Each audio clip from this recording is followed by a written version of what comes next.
26 November সংযুক্ত কিষাণ মোর্চা রাজ্যের প্রতিটি মহকুমায় বিক্ষোভ কর্মসূচি পালন করবে। বৃহস্পতিবার মেলার মাঠে কৃষক সভার কার্যালয়ে আয়োজিত এক সাংবাদিক সম্মেলনে এই কর্মসূচির কথা ঘোষণা করেন সংযুক্ত কিষাণ মোর্চার রাজ্য কনভেনার পবিত্র কর।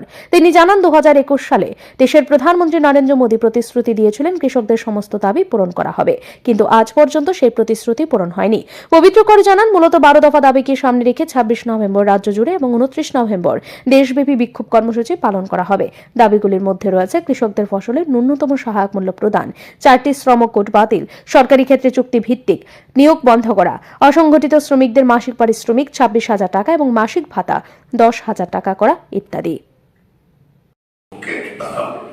এবং তাতে দেখেছি আমরা দেশের বুদ্ধিজীবীরা, দেশের সমগ্র জনগণ এই আন্দোলনে উৎসাহ জুগিয়েছে। এবং এই আন্দোলনের আরো একটা বৈশিষ্ট্য, এই প্রথম আমরা দেখলাম ভারতবর্ষে ট্রাক্টর নিয়ে আন্দোলন চলাকালীন অবস্থাতে বিভিন্ন গ্রাম থেকে পাঞ্জাব, হরিয়ানা, উত্তরপ্রদেশ, রাজস্থান, মধ্যপ্রদেশ এবং তখন গোটা দেশের মহারাষ্ট্র, গুজরাট, দেশের এমন কোনো প্রান্ত থেকে বাদ নেই এই আন্দোলনে অংশগ্রহণ করেনি। আমরা ত্রিপুরাতেও গিয়ে 2-3 করেছিলাম। এই অবস্থাতে এই আন্দোলনের যে ব্যক্তি, এটা পৃথিবীর কৃষক আন্দোলনের ইতিহাসে অন্যতম স্থান করে নিয়েছে। এখন আমরা বলবো মাঝে ফ্রান্সে আন্দোলন করেছে এই ট্রাক্টর দিয়ে রাস্তা বন্ধ করে দিয়েছে। কালকে দেখলাম ব্রিটেনের কৃষকরা তাদের অধিকারের জন্য লড়াই করছে। এই পথ কি ভারতীয় পথ? এই জায়গায় দাঁড়িয়ে আমরা মোদী দেখা যায় এই যে লিখিত প্রতিশ্রুতি দিয়েছিল, আজকে কতদিন হয়ে গেল, 2021 থেকে আজকে 2024, এই 3 বছর একটি কথাও আর বলছে না। সংযুক্ত কিষাণ মোর্চা রাজ্য কনভেনার পবিত্র কর বলেন, দেশের প্রায় 65টি জেলায় এই বিক্ষোভ প্রদর্শন হবে। রাজ্যের প্রতিটি মহকুমায়ও এই কর্মসূচি পালিত হবে। তবে একমাত্র ধর্মনগরে 26 নভেম্বর কোনো কর্মসূচি অনুষ্ঠিত হবে না। রাজধানীতে পশ্চিম জেলার উদ্যোগে হবে একটি মিছিল এবং প্যারাডাইস চৌমুহনীতে হবে একটি জনসভা।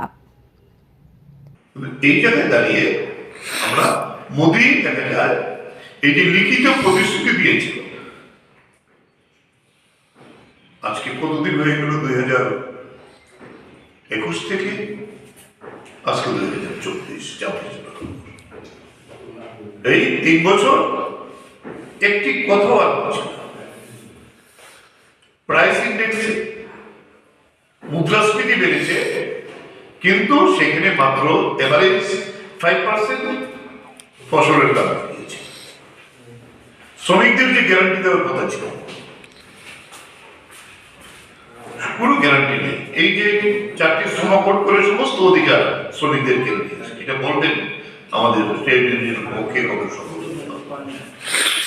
এই প্রশ্নে আমি বিস্তৃত বলছি, আমাদের যে লিফলেটটা দিয়েছি তাতে আমরা বিস্তৃতভাবেই বলেছি, আমাদের রাজ্যে সেন্ট্রাল ট্রেড ইউনিয়ন এবং সংযুক্ত মোর্চা সিদ্ধান্ত নিয়েছে দেশের 500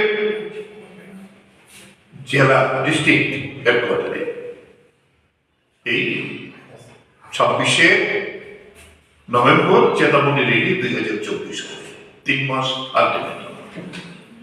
আমরা আমাদের রাজ্যের মধ্যে আমরা যুক্তভাবে বসেছিলাম এখানকার ট্রেড ইউনিয়নগুলো এবং আমাদের সেখান থেকে আমরা ঠিক করেছি আমাদের রাজ্যের আগরতলা হবে পশ্চিম জেলার জনহিত, আর বাকি 20টি প্রশাসনিক সাবডিভিশন যেটা আছে প্রত্যেক জায়গাতে এই জমায়েত সংগঠিত হবে।